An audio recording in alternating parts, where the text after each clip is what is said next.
Eu sou Cláudio, então, sou médico, sou psiquiatra, atuo no Hospital Santa Mônica, que é uma instituição voltada para o tratamento de transtornos emocionais, mentais, psíquicos, assim por diante, além de cuidados com idosos. Enfim, nós temos lá uma coisa diferencial que é nossa, que é a questão do tratamento dos transtornos mentais num ambiente hospitalar também, possibilitando, portanto, um cuidado clínico geral, né, dentro deste contexto, que é algo muito importante em alguns quadros, né. Vamos falar aqui hoje, depressão, e eu resolvi, de cara, ampliar um pouquinho isso para uma questão chamada transtornos de humor. Por quê?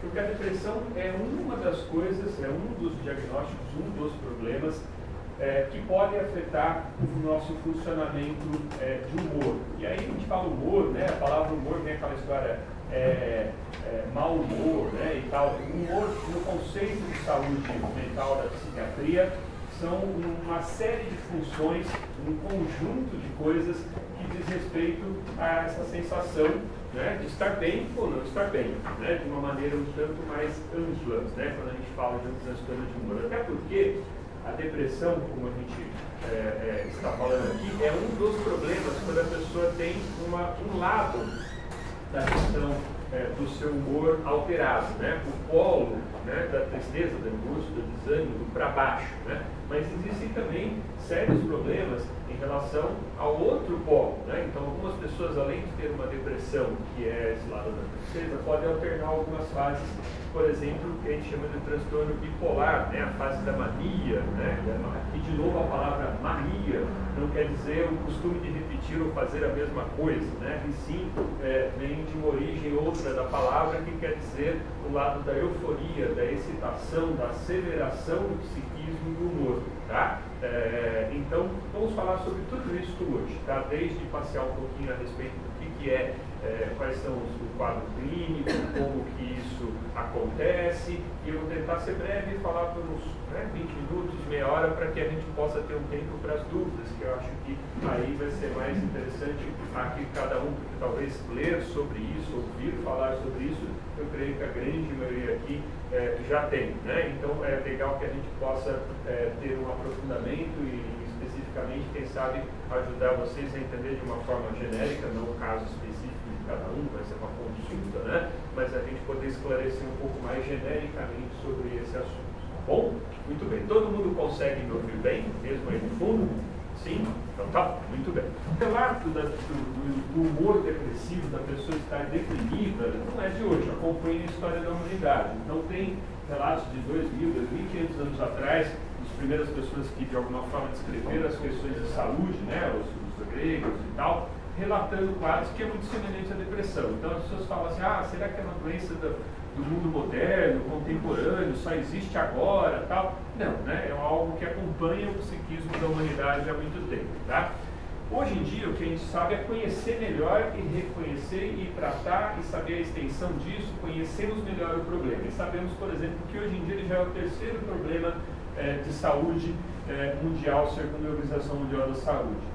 Considerando que muitas outras, né, os primeiros são as doenças coronarianas e tal, o câncer, essas doenças têm, com a tecnologia desenvolvendo, a chance de ter um controle maior nas próximas décadas. A depressão, se tudo continuar no gráfico que está subindo, passará em 2030 a ser o primeiro problema de saúde pública mundial, né? Só para ter uma noção da importância disso, tá? E é importante porque mais da metade das pessoas com problemas de depressão não afeta só a questão do psiquismo. Essa pessoa acaba sendo muito mais vulnerável a outros problemas de saúde, né?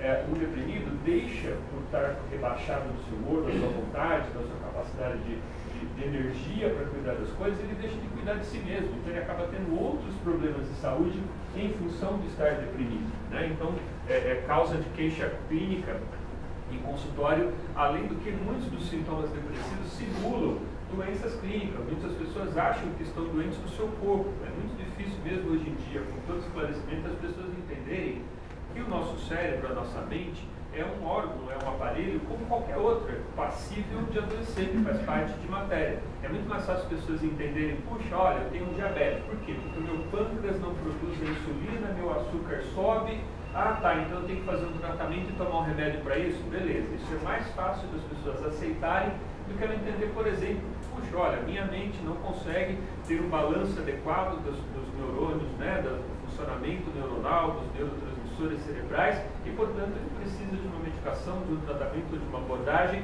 para poder se equilibrar. As pessoas pensam que como a gente usa esse mesmo aparelho para entender o que está acontecendo com os demais, que ele não adoece, que ele não é passível de acontecer algo de errado, de um mau funcionamento, né? E isso faz com que as pessoas deixem de procurar ajuda. Fora toda uma questão do estigma, do preconceito, é difícil, as pessoas falaram, vou no psiquiatra, todo mundo vai escondido no psiquiatra ainda hoje em dia, na verdade. Procuram outros tipos de médicos. Não que outros tipos de médicos não possam tratar a questão, por exemplo, da depressão. Aliás, essa é uma recomendação de saúde pública da própria Organização Mundial da Saúde. Se a gente for buscar, devido à alta prevalência, alta incidência de transtornos depressivos ou transtornos do humor em geral, todo mundo tiver que procurar um psiquiatra, pode esquecer, não tem psiquiatra no mundo para todo mundo, se todo mundo de fato fosse procurar ajuda. Então, outros médicos de outras especialidades, um clínico geral, médico de saúde da família lá no posto de saúde, um obstetra, um pediatra, os médicos com as especialidades mais frequentes ou generalistas, têm também que saber tratar a depressão. Precisam reconhecer, saber tratar os casos mais fáceis e saber encaminhar os casos que são mais complexos, porque aí, obviamente, a incidência de casos complicados ou que requerem o tratamento de um especialista maior, né, mais imerso em profundidade no tema, é um número menor de pessoas que vão precisar desse tratamento mais complexo, tá? Então, isso é uma coisa importante. Por que tratar a depressão também é importante ou os transtornos de humor? Por causa do índice também de suicídio. Nós estamos no Setembro Amarelo, depois visitem a página do hospital, vocês vão ver lá diversas ações, campanhas, aulas, né, sobre a questão do suicídio. O suicídio mata, só para vocês terem uma ideia, quase 1 milhão de pessoas por ano no mundo. No Brasil são mais de 30 mil mortes por ano de pessoas que tiram a própria vida. Muitas delas, uma das razões para acontecer o suicídio é o quadro depressivo. Não é a única, mas talvez é uma das mais frequentes, né? Então, tratar a depressão significa salvar vidas também. Por quê? Porque no extremo a pessoa pode estar tão deprimida ao ponto de não enxergar nenhuma saída e achar que morrendo é a única solução, né? Enquanto que nós sabemos que passada essa primeira fase, né, onde a coisa está mais difícil, essa pessoa volta a enxergar a tal luz no fim do túnel que todos falamos, tá bom? Então, por conta disso, é importante a gente cuidar da depressão. A prevalência no mundo, aí vai ter diversos estudos epidemiológicos mostrando o quanto é prevalente. O que eu posso falar de modo geral aqui para vocês é que, eu costumo dizer, né, aprendi isso, a depressão é resfriado da psiquiatria. Né? É um dos transtornos mais comuns. Tá? Ao longo da vida, mesmo que não chegue a um tratamento, pelo menos 20, 30% da população mundial, em algum momento da vida, vai ter um episódio depressivo, que nós vamos definir aqui o que seria um episódio depressivo. Tá bom? Então é muito comum mesmo. Né? A depressão, quais são os quadros? Qual é o quadro clínico? Né? Também falar assim, eu estou deprimido. Quantas vezes a gente mesmo não fala essa frase, porque eu estou deprimido, né? Qual é a diferença entre tristeza? Tristeza é igual a depressão? Não, sim, não, né? Obviamente tristeza é um sentimento humano, né? Ele existe como forma da gente se haver e se organizar frente aos fatos da vida. Então, ser capaz de sentir tristeza não é estar deprimido. Né? A depressão é algo que vai além da tristeza. Chega a ter pacientes que falam que preenchem critérios para depressão, mas uma das queixas não é a tristeza. Né? Pode ser outra a queixa principal, ou que a pessoa sente como algo errado, ou alterado, ou diferente dela, que não a tristeza. Tá? Então, tristeza é um sentimento. Ela pode ser sintoma na medida em que ela tenha determinadas características, duração, né, gravidade, impacto na vida do sujeito para poder significar ou indicar ou nos fazer suspeitar de uma depressão, tá bom? Mas vamos falar então quais são os sintomas. Eu tentei dividir o o quadro clínico da depressão em grupamentos de sintomas para que vocês entendam, tá? Muito bem. Sintomas afetivos, na questão do afeto, né? Tristeza e melancolia, né? São sintomas comuns em quem está deprimido. A pessoa tem uma labilidade emocional muito grande, tá? Então ela fica chorando muito fácil, né? Existem quadros que as pessoas relatam, e a depressão, a ausência de sentimento, a incapacidade de sentir, né, de ficar frio, também pode ser, né, mais raramente, um sintoma de depressão. É que a apatia, a indiferença, é o que eu acabei de falar aqui, tanto faz como tanto fez, aquela sensação de nada mais eu consigo ter apego, pode ser um sintoma de depressão.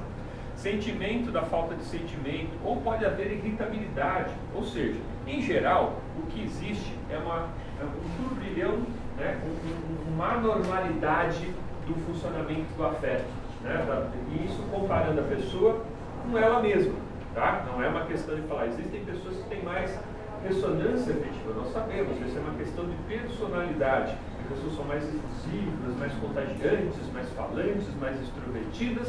Aí a gente fala, então essa pessoa não pode ter depressão. Ela pode ter depressão se comparada com ela mesma, ela reduzir ou ela tiver uma alteração disso, tá? Existem situações em que a pessoa possa ter o contrário, né? Um aumento dessa labilidade, dessa afetividade. É uma pessoa mais contida, mais expressava ou modulava melhor os seus afetos, os seus sentimentos, e passa a ter uma incontinência desses sentimentos. Isso também pode significar. Então, de forma geral, né, uma mudança ali importante no afeto, na expressão do afeto, na forma como a pessoa vive afeto. Obviamente, tristeza, angústia, desânimo, né, são as coisas mais comuns. Quais são os outros sintomas, né? A depressão ou a alteração, né, de humor pode afetar,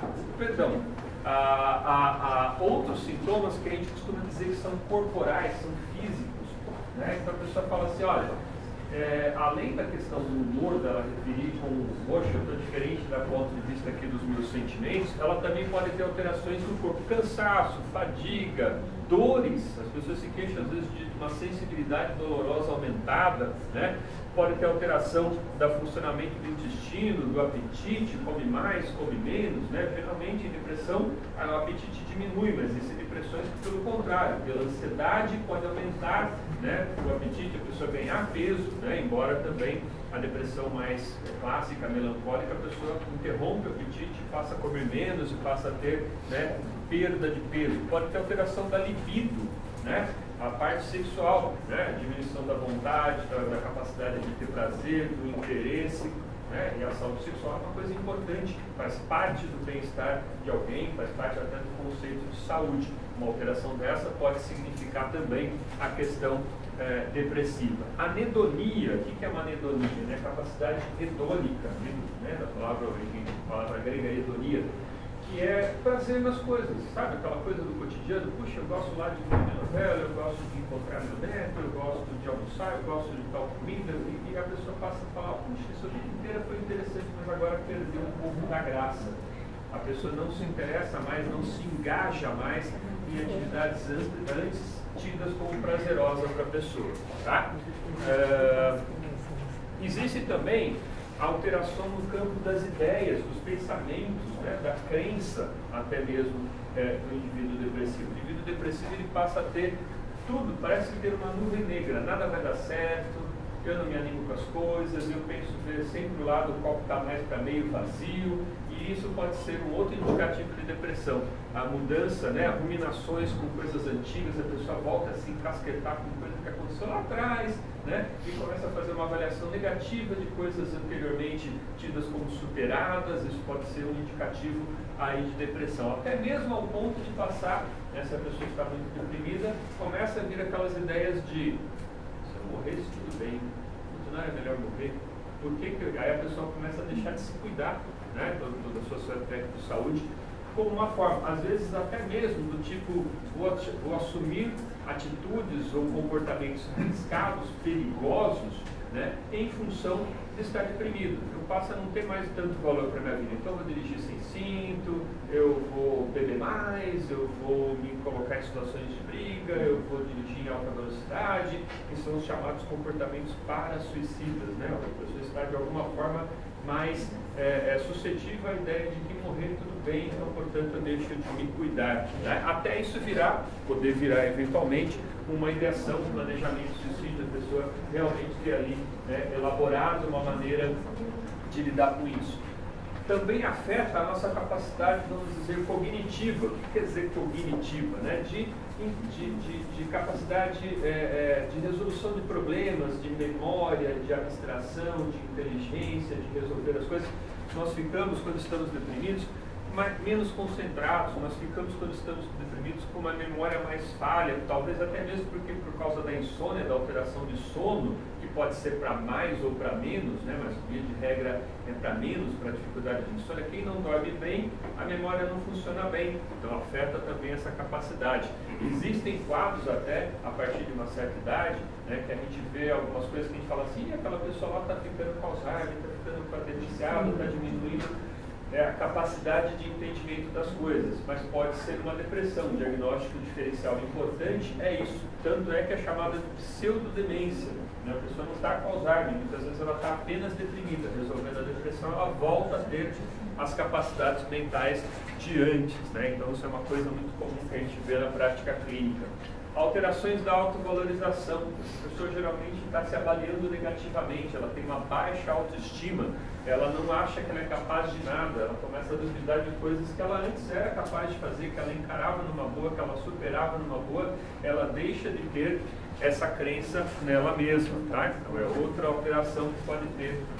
Alteração da motricidade. Existem depressões que as pessoas ficam inquietas, não conseguem ficar paradas. Existem aquelas depressões que as pessoas se largam na cama, né? Não se fazem mais nada, ela não se mexe. Tem depressões que você vai entrevistar o paciente, você faz uma pergunta, tem uma chamada latência de resposta. Você pergunta uma coisa, daqui 1 minuto, 2, assim, a pessoa dá a resposta. Ela estava processando o que você perguntou.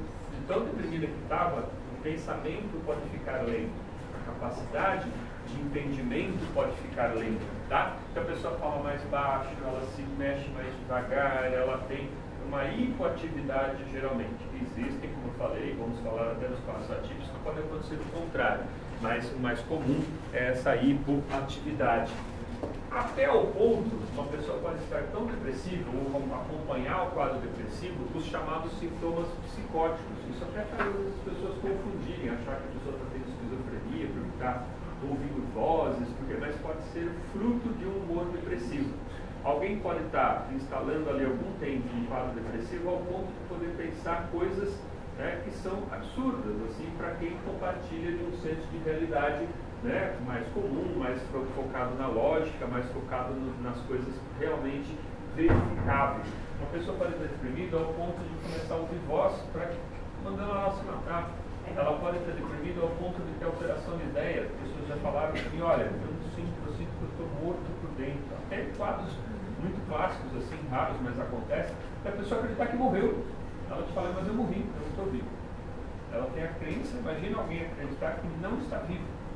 A pessoa pode estar deprimida a este ponto, tá? Então isso é uma alteração possível. A pessoa pode ficar desconfiada também, né? A pessoa deprimida, dependendo do tipo de personalidade, ela pode começar a achar que todo mundo está contra ela, que estão fazendo algo de ruim para ela. Fica uma sensação de suspeição, né? De suspiciosidade, né? De desconfiança em geral, tá bom? E existe o contrário, só para a gente poder ilustrar quais são, esse é o polo da depressão. Aliás, uma coisa importante, acho que eu não coloquei no slide, mas acho que é uma coisa que forma um conceito importante. Se alguém acordar um dia assim, do jeito que eu falei, ou com parte desses sintomas, a gente pode dizer que está deprimido? Não, né? Isso tem que acontecer por um tempo, a maior parte dos dias e a maior parte de cada dia por um tempo razoável. Costumamos dizer que não menos do que 2, 4 semanas para poder dizer, olha, agora sim é uma depressão. Acordar assim um dia, 2, um dia um sintoma, outro dia outro, não é necessariamente depressão, tá? Então a depressão tem que ter a existência desses sintomas em conjunto por um tempo suficiente e mais do que isso basta. Não, tem uma outra coisa que a gente verifica e que tem que existir para a gente poder dizer, puxa, aqui estamos diante de um quadro que eu tenho que tratar. Tem que ter impacto. Como assim? Esses sintomas que a pessoa relata, ela claramente você tem que conseguir fazer a relação entre isso e algumas coisas que estão realmente falhando na vida do indivíduo.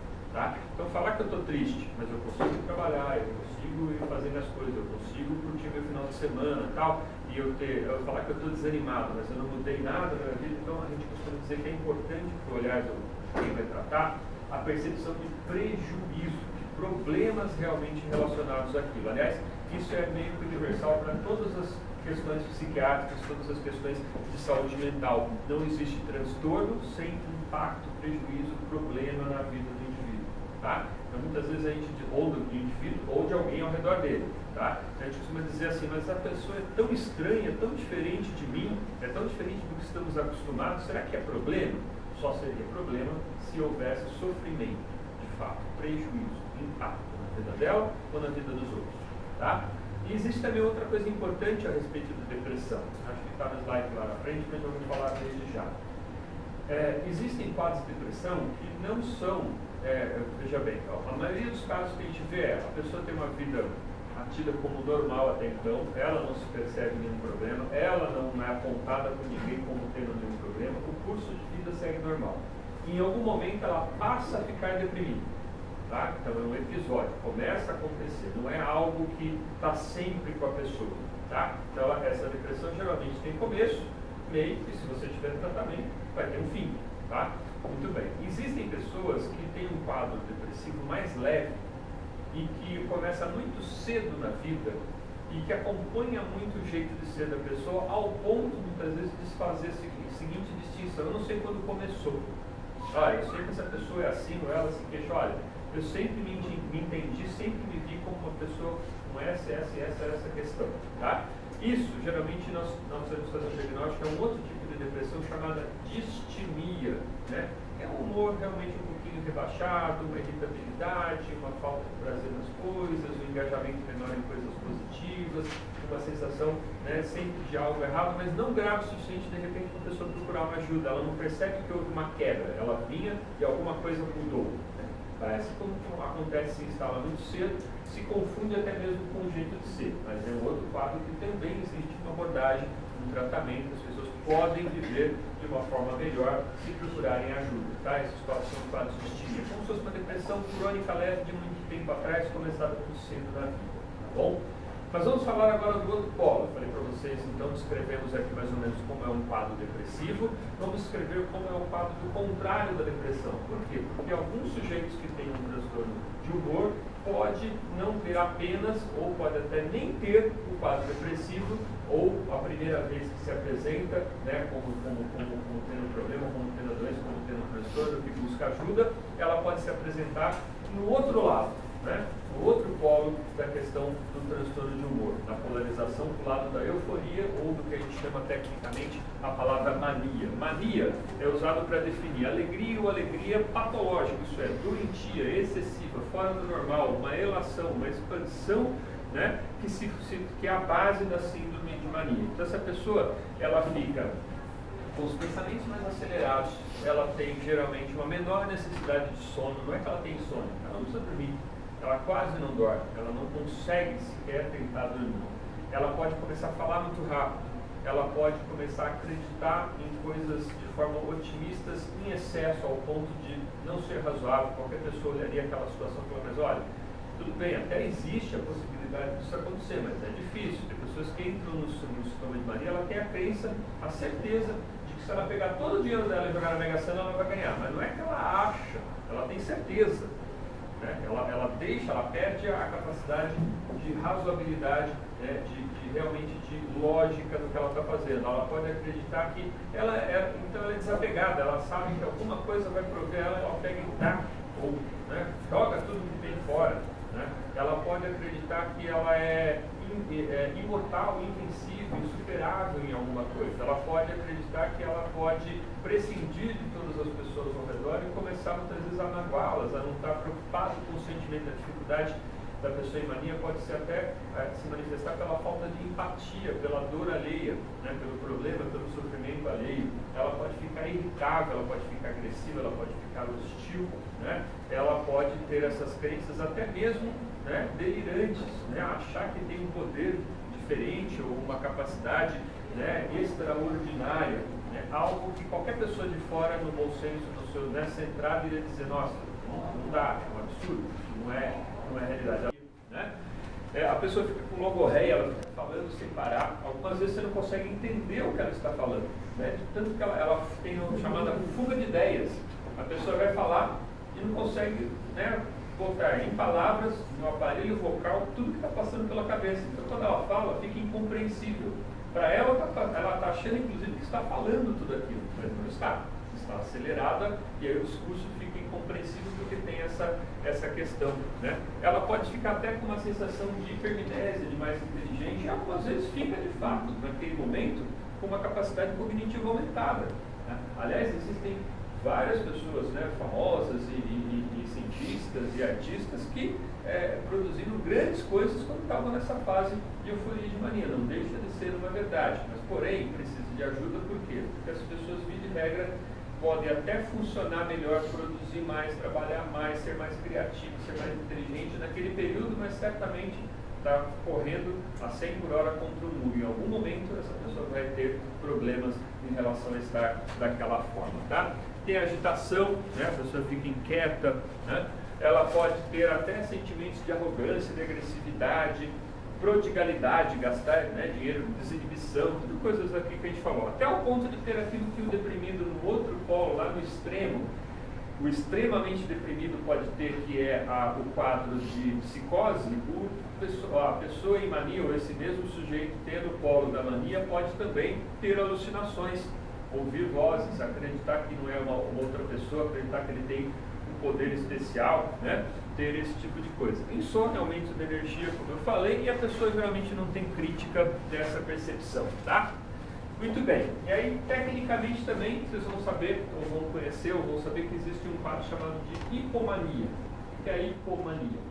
É um quadro que lembra a questão dessa expansividade, desse humor, dessa euforia, só que ele é menor, ele é limitado, ele é menos expressivo.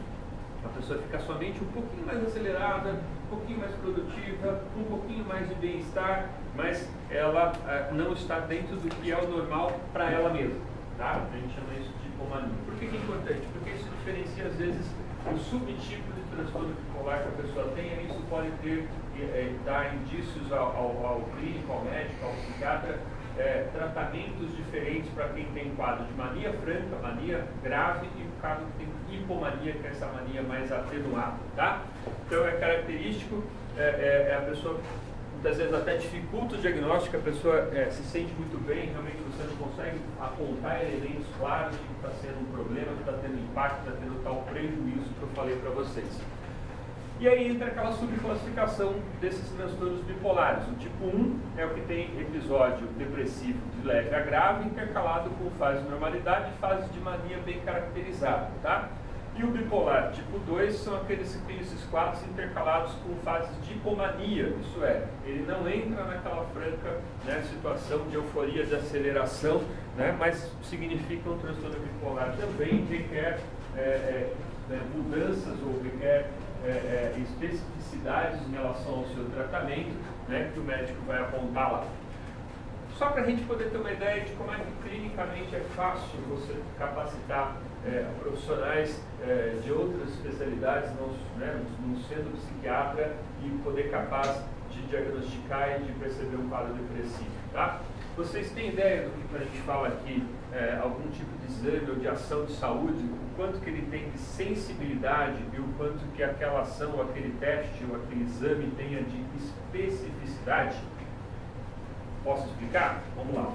O que é sensibilidade? Então, se eu tiver um exame, que eu tiro uma gota de sangue de vocês, de qualquer um, e eu consiga dizer o seguinte: olha, eu vou tirar essa gota de sangue de 100 pessoas, tá? E eu vou conseguir detectar, eu não vou conseguir deixar passar ninguém que tenha depressão, não vai dar negativo, vai dar positivo, tá? Esse é um teste muito sensível. Ele detecta, ele não deixa ninguém fazer o exame, e dar negativo com a pessoa tendo o problema. É um exame que não falha.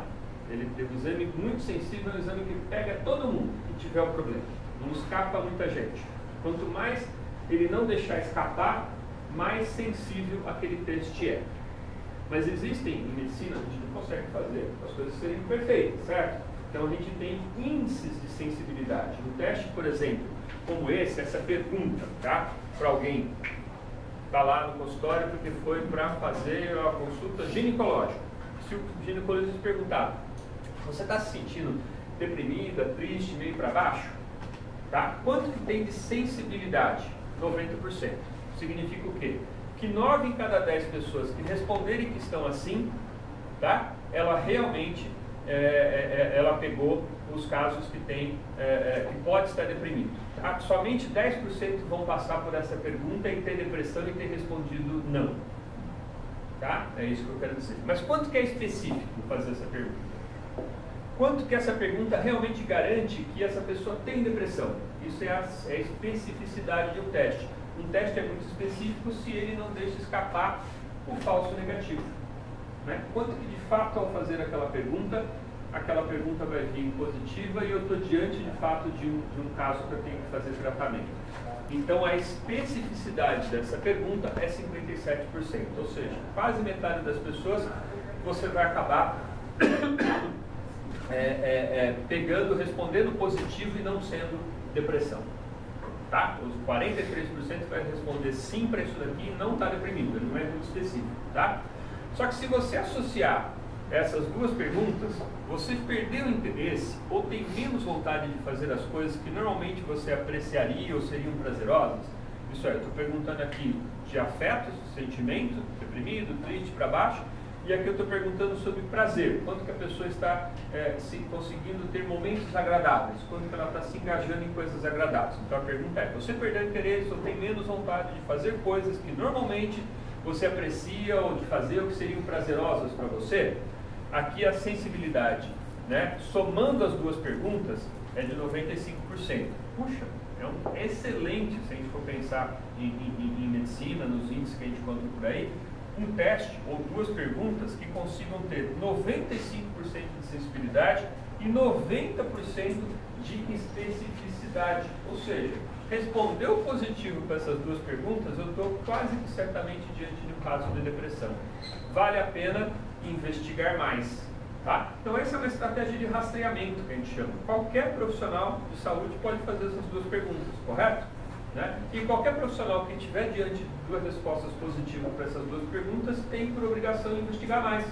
Por quê? Porque pode estar diante de alguém com depressão. E se a gente contar que a grande maioria das pessoas com depressão não chegam ao tratamento, muitas vezes por várias razões, não saberem que estão deprimidas, não terem acesso, terem medo, estigma, ou seja, nessa hora um profissional fez essa pergunta, essas duas perguntas, ele está diante da chance de tratar, né, um dos problemas mais comuns de mudar a história de vida de uma pessoa. Tá? É relativamente simples isso. Né? Muito bem. O que pode ser falso positivo para a depressão? Aí é uma coisa importante. Todo mundo está ali, tem depressão, né? E a depressão única. Aliás, se a gente for pensar em causas, né?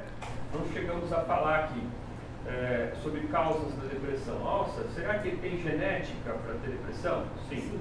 Será que tem fator de histórico de vida? Pode ter acontecido coisas ao longo da história da vida do indivíduo que facilitam uma depressão, que aumenta a chance de depressão? Sim. A depressão pode ser causada por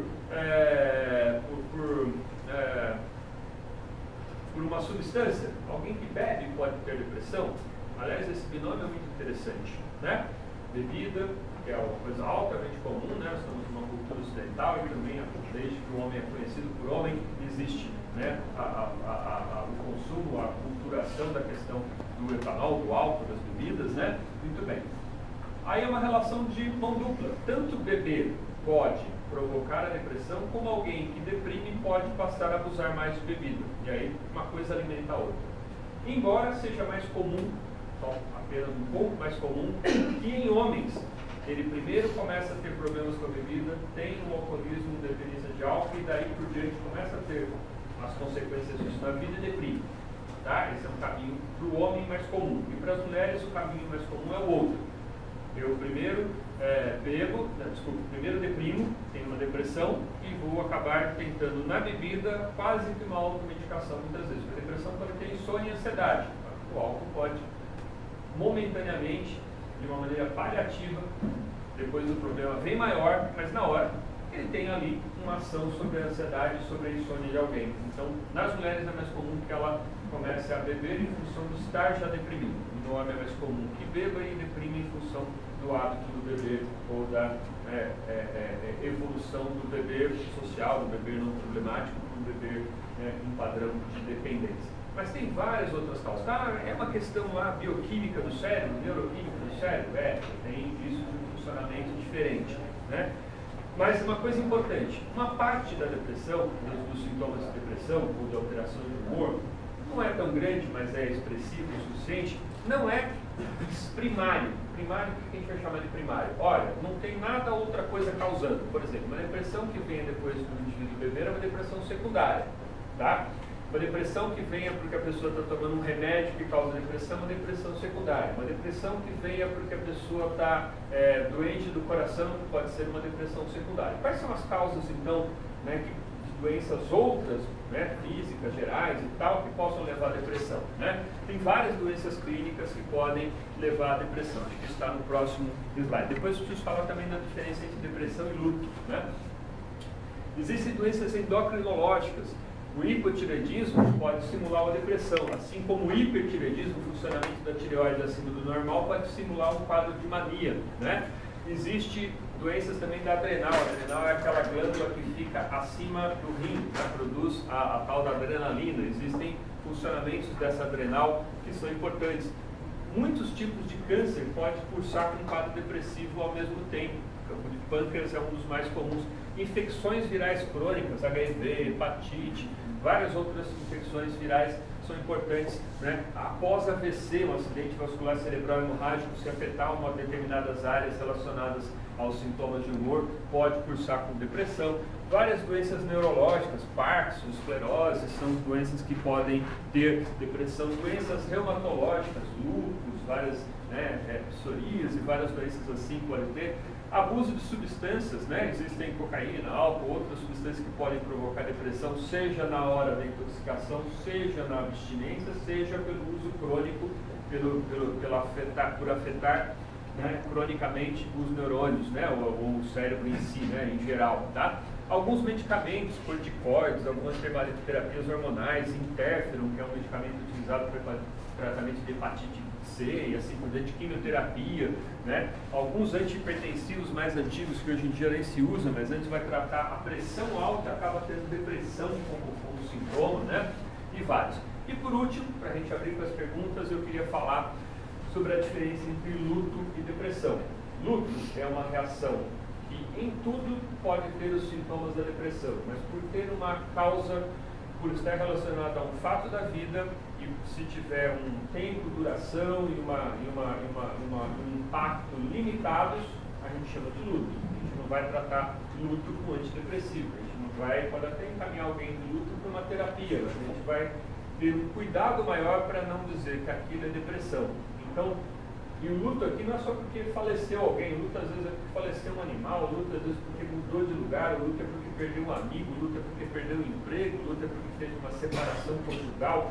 Luto é a perda, luto é ter que lidar com algo que a gente não gostaria que tivesse acontecido, que é muito importante para nós, tá? A gente chama isso de reação de luto. O mais comum, obviamente, é o falecimento de alguém muito próximo ao querido, óbvio, Mas como é que a gente diferencia, o que é luto, o que é depressão, ou quando que um luto passa a ser depressão? Porque às vezes a reação de luto, ela tem começo, meio e fim. A pessoa elabora aquilo e toca a vida em algum momento. Vai sentir falta da pessoa que perdeu, daquilo que perdeu? Claro que vai, mas a gente reage, chacoalha a poeira, dá a volta por cima. Não é assim? Pode demorar mais ou menos tempo, certo? Essa é uma reação natural do luto, ela tende a melhorar. Então, como é que a gente diferencia luto de depressão? Raramente no luto você tem uma ideação suicida. Ninguém pensa em querer morrer porque alguém morreu, ou não deveria, é algo anormal, algo que precisa de uma abordagem, tá? Uma pessoa com luto raramente vai ter sintomas psicóticos da depressão, sabe? Aquela coisa de achar, estão contra mim, eu estou ouvindo vozes, eu ouço a pessoa falar, me chamar. Isso não existe no luto. Um luto normal é um luto, né, que a pessoa elabora tudo isso sem ter sintomas psicóticos. Então, se tiver isso, fala mais a favor de uma depressão. Os afetos, uma pessoa do luto, ela pode até ter alguma mudança do afeto, ficar um pouco mais fria, ou ficar mais lata, ou ficar mais triste, ou ficar mais chorosa, óbvio, esperado, mas o afeto do deprimido está gravemente impactado, tá? A disfunção, ou seja, o quanto uma pessoa em luto vai trabalhar, né, com menos eficácia, ela vai se divertir menos, ela vai se colocar, até por questões muitas vezes religiosas, existe ali todo um resguardo de quem está de luto muitas vezes, mas ela é leve e moderada. O deprimido, quando está em luto, ele está muito mais grave, ele faz coisas além do que era razoável esperar. Numa sensação de luto, pode até haver sentimento de culpa. Podia ter feito, por que eu não... Isso é natural que pensemos isso numa situação de perder alguém, tá? Mas na depressão isso vem a ser grave, vem aquela certeza absoluta de que eu não fiz, de que eu sou culpado, de que eu deveria ter feito alguma coisa, assim por diante. Na percepção do luto, na autopercepção, quando a pessoa se percebe, ela fala, olha, ela entende que está em luto. Ela fala, puxa, mas eu sei que eu estou assim porque eu estou em luto, tá? No deprimido, ele fala, não estou bem, né? Eu estou em luto, mas ele reconhece, ou via de regra, percebe não estar bem, tá? Na pessoa que tem luto, o retardo motor, a lentificação, é leve quando existe. No deprimido é mais importante, a pessoa realmente fica mais cabisbaixa, mais olhar baixo, a expressão muda bastante, tá? Na pessoa que tem luto, ela, tanto no luto quanto na depressão, pode ter alteração de sono, para mais ou para menos. Geralmente na depressão isso é mais impactante, tá? Luto dura uns 2 meses, quiçá ali 6 meses, a maioria das pessoas elaboram o luto, vão para frente com a sua vida. No deprimido demora e vai piorando a cada mês, tá? Geralmente na pessoa que está em luto, ela não tem uma história pregressa ou familiar de depressão, né? O deprimido, ou a pessoa que tem risco de depressão, ela tem história pregressa familiar, ou ela já tem depressão, não tem muitos casos na família de depressão, a gente tem que ficar mais de olho. Então isso diferencia um pouquinho o luto da depressão. Então, alguém que está deprimido pode ter um ataque de pânico, tá? Mas a gente chama de síndrome do pânico quando a pessoa tem ataques repetidos, e este é o principal problema em não estar deprimido. Alguém com uma síndrome do pânico começa a ter, não se trata, retrai, não sai de casa, perde emprego, não procura emprego porque está com pânico, não sai mais de casa, não cuida dos filhos, não vai ver amigo, não vai para uma situação de diversão, ela pode ter secundariamente um transtorno depressivo pelo prejuízo que teve na questão do pânico. Isso inclusive nosologicamente, né, em termos de classificação, um código, a OMS reconhece um quadro chamado transtorno misto de ansiedade e depressão, na qual você não consegue distinguir para aquele paciente o que é mais importante, o núcleo dos sintomas depressivos ou o núcleo dos sintomas ansiosos, tá? Mas, via de regra, síndrome do pânico é um quadro que pode ser, na maioria das vezes, muito bem delimitado e diferente da depressão, tá? A depressão, o humor é o principal problema, o pânico, o principal problema é a ansiedade, tá? Reação à situação da chegada do irmão acontece, né? Como eu tenho 3 filhas, cada vez a família vai tendo um impacto diferente, né, na situação, as coisas vão se acomodando. Eu costumo brincar em casa que a única que soube levar muito bem foi a minha filha mais velha, que é uma cachorrinha. Ela foi sabendo, ela foi descendo na escala, né? Nascia, ela via que ela estava ficando, né? mas ela se ajeitou muito bem na situação, né? Mas é isso, tem um impacto. Claro, né? Agora, esse impacto pode ser ali, né, natural, normal, ou pode ser tão grave ao ponto de descompensar um quadro. Agora, é importante a gente dizer que em crianças, a gente tende é importantíssimo, é fundamental, não dá para tratar a criança como um mini adulto. Nada da pediatria e também da saúde mental. A criança é um ser em desenvolvimento, então as coisas das crianças são vistas primeiramente como, puxa, eu estou diante de uma coisa circunstancial, eu tenho que buscar justamente os elementos. Então, uma criança deprimida não vai ser tratada e entendida como um adulto deprimido, ele vai ser entendido, bom, pera lá, o que está acontecendo aí? A criança é muito sistêmica, a criança tem essa individualização, essa sensação de consciência de eu, ela se forma aos poucos. Então, a criança, só pensar, quem tem filhos, quem viu crianças pequenas sabe, ela é muito a relação ali, às vezes é só a mãe, né, quando nasce. Depois entra o pai na jogada, né, ou alguém mais de fora. Depois vai entrando, né, as outras pessoas ao lar, depois vem aquele universo da escola, e a criança vai começando a se individualizar, se singularizar e ir para o mundo. Obviamente, uma coisa que aconteça no meio desse processo tem que ser entendido no meio desse processo, na circunstância desse processo. Então, a psiquiatria infantil não é a miniatura da psiquiatria do adulto, tá? É circunstancial, geralmente. E às vezes não se chama, às vezes nem de transtorno, depressão na criança. Pode ser uma reação à situação do nascimento de um irmão e tal. Uma reação prolongada ou uma reação... Se tiver, aí tá, se for prolongada ou houver impacto importante, precisa procurar ajuda. Tá? Muitas vezes, vai tomar remédio. Não, às vezes é uma questão de terapia, de orientação dos pais, de adequação de algumas coisas que pronto, muda. Agora, tem casos mais graves, né? Você tem suicídio infantil, né? Existe, né? Então precisa ser cuidado porque tem os casos mais graves, que são raridades, mas acontecem.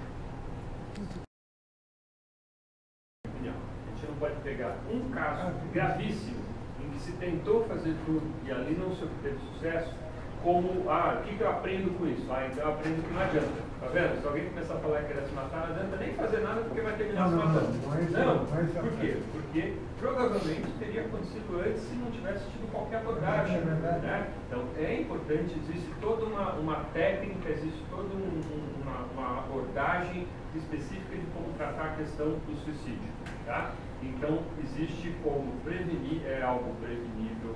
A pessoa que já tentou várias vezes, então, a outra conclusão errada seria pensar o seguinte: quem já tentou muitas vezes ou quem fica ameaçando não se mata. Não, se mata sim. É preciso sempre manter cuidado. A ideação suicida é algo que pode ser cíclico na vida do indivíduo e é preciso estar atento para poder ajudar nos momentos que estão mais críticos. Tá? Agora, tem diversas razões para alguém tentar suicídio. Talvez valha a pena, eu falei bastante, acho que tem 2 posts no Facebook do hospital, não sei se está no site, está no canal do YouTube do hospital também, a respeito de suicídio. Tá? Então, eu concordo contigo que é extremamente importante, delicado, complexo, mas eu tenho que dizer que é importante que existe prevenção, existe como ajudar, existe como controlar, existe como acessar, existe como ter uma conduta correta em relação a isso. Perigoso, mas eu vou dizer uma coisa para você. Eu não considero nunca uma pessoa que chega ao ponto de se suicidar ser apenada por uma razão católica ou não, que vai para o inferno, ou vai... porque é uma doença tão grave, que depende dela. Então, se a gente for ver em questões, por exemplo, vamos falar do ponto de vista estatístico, pessoas que tenham alguma crença religiosa são mais protegidas a suicídio do que quem não tem, independente da filiação religiosa. Tá? Mas existem pessoas que existem ateus que são pessoas que não têm crença em nada, mas são convictos da vida, jamais ou dificilmente pensariam, não se enxergam achando que não é porque eu não acho que tenha nada além daqui que eu vou querer ir embora daqui. Aliás, pode ser até motivo de pensar ao contrário. Bom, se eu acredito que não tem nada além dessa vida, o negócio é aproveitar ao máximo essa. Né? Então, e como existe o contrário também, né? Pessoas que têm crença religiosa e tal, e por ter essa crença ficam imaginando que, puxa, então tá, eu posso voltar de novo. Né? Mas a maioria das crenças religiosas que tem essa visão de que vamos voltar, né, de novo, também tem lá alguma cláusula, vamos dizer assim, dizendo assim, olha, mas não se você se matar. Né? Então, eu acho até interessante que isso exista. Né? Uma repressão moral, na verdade, existe toda essa visão também, aí podemos abrir aqui uma discussão filosófica sobre, puxa, se a vida é minha, não tem direito sobre ela. Né? Essa poderia ser uma questão que eu acho bacana para a gente debater entre pessoas que estão saudáveis. Né? Debater isso com quem está doente, com quem está com humor depressivo, portanto só está pensando que pode acabar com a própria vida, que é o melhor a fazer porque está doente, ao tomar remédio, ao fazer terapia, ao ser tratado, ela pensa diferente. Você vai permitir que uma pessoa assim tenha uma discussão filosófica desse tipo? Na minha opinião, não. Eu acho que essas pessoas, aliás, é isso, a maioria dos suicídios é um transtorno mental não tratado adequadamente. Há alguns tratados, e mesmo assim não se consegue, mas a grande maioria não tratados, sequer diagnosticados. Então, é algo que tem abordagem, tem como se prevenir, tem ações que você possa prevenir. tanto em saúde pública quanto em questões individuais.